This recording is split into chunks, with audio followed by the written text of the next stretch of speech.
Anga ay makita M800 giuli kay guba. Makita nga demolition hammer ni siya mga lods ha. Ato ni sa testingan kung unsay problema ani niya. Ato sa supplyan kay mamtaki ba kung unsay guba.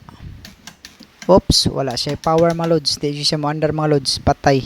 Ang first ni check ang ihang carbon brush kung taas pa ba ni or loose contact na niyang carbon brush. Basin maura ni guba kay di man siya mo under.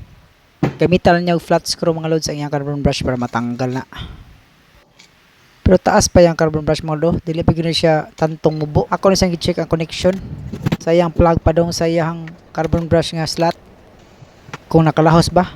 Mawala makalahos mga lods, ako lang itanggalo na yung cover sa iyang connection kung naabal diba sinadiri ang guba. Positive yung mga lods. Naara day sa iyang wire day. Puto na jud iyang wire, mao day ni nga dili na gyud siya mo under, dili nakalahos nga to sa carbon brush ang iyang supply. Nya kani ako na siyang gisumpay balik ha. Ako lang gikat para matestingan dayon nato ba. Unya ni under naman siya mga lods.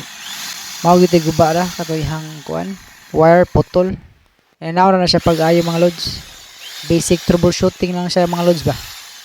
Nya, kondisyon naman siya ni siya. Arin lang takot to mga lods. Onya, maurat to. Bye-bye.